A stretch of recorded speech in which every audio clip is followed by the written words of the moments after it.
A cowboy had to marry an old maid. She quietly stole his heart. The horse was already gone when Cooper Valdez rode into the yard at dawn, and that meant trouble had arrived before him. The fence along the north pasture was down in 3 places.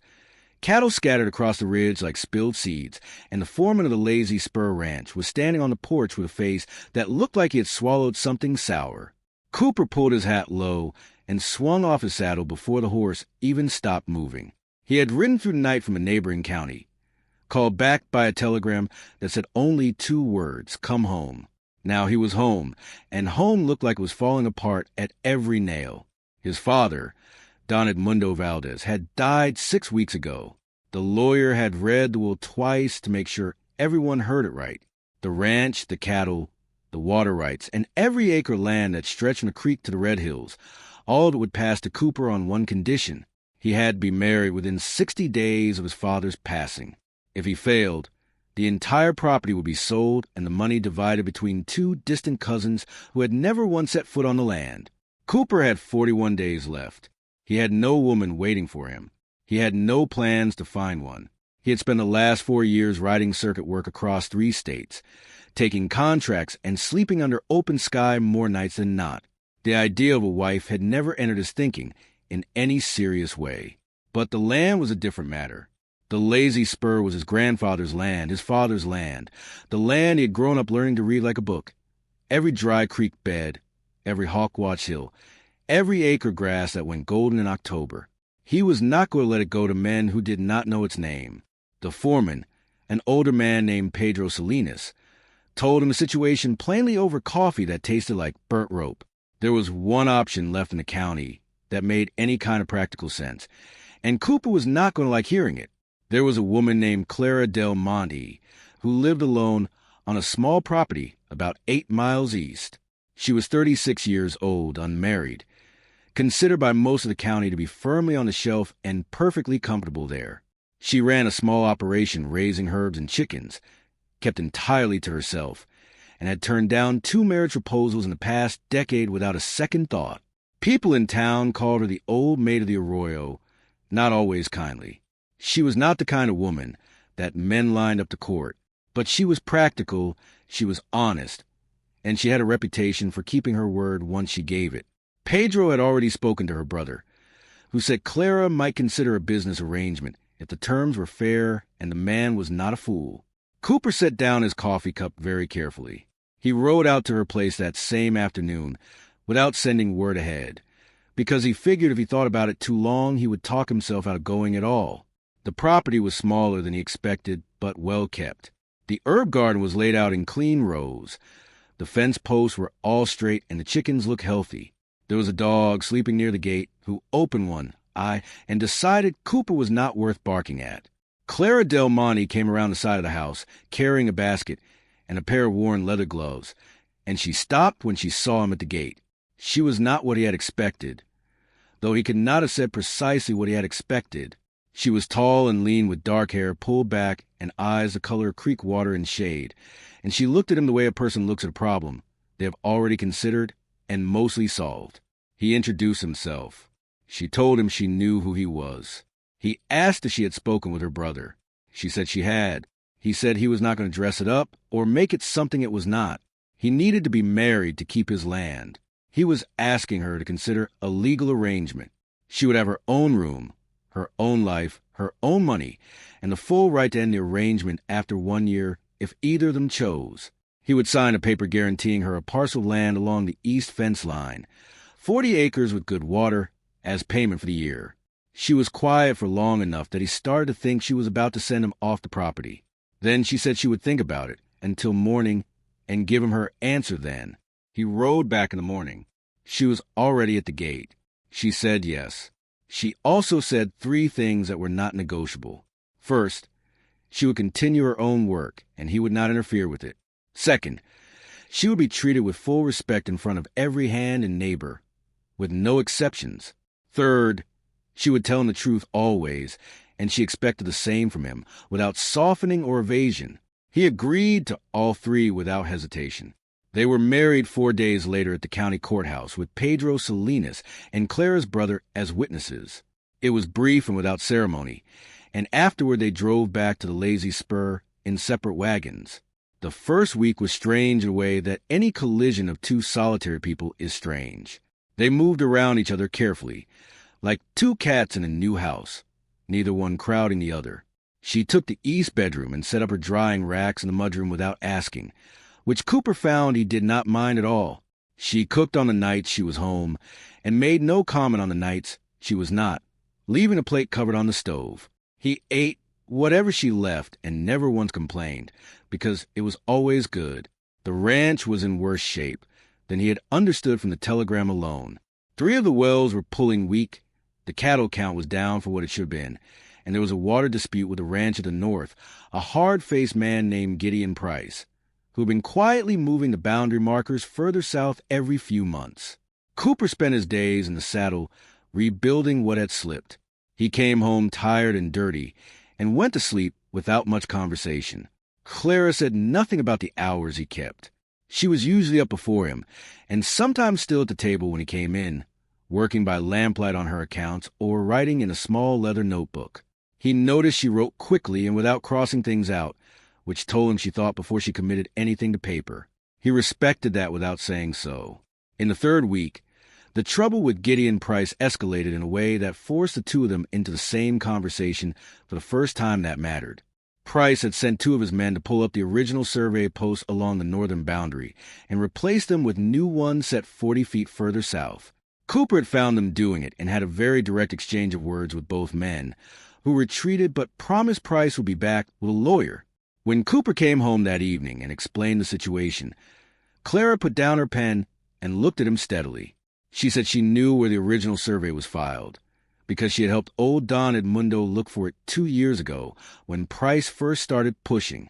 She said it was at the county land office under the 2nd filing, not the 1st, which was where most people looked and where Price's lawyer would look first and come up empty. Cooper stared at her.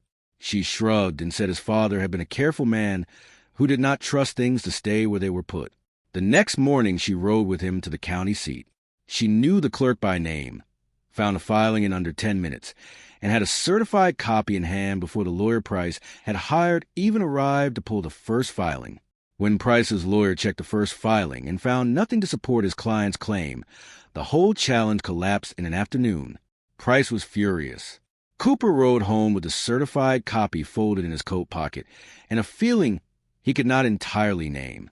That evening at supper, for the first time, the conversation did not end when the plates were cleared. He asked her how she had come to know his father well enough to help him with land records. She told him that Don Edmundo had come to her twice in his last year when he was not well, looking for someone to talk to who would not worry or cry or try to change his mind about things. She said he was a man who needed to say certain things out loud to someone who would listen without flinching, and she was good at that. Cooper was quiet for a moment.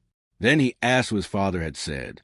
She said Don Edmundo had talked about the land more than anything else, and about his son, and about the hope that the son would come back and stop running before the land was gone.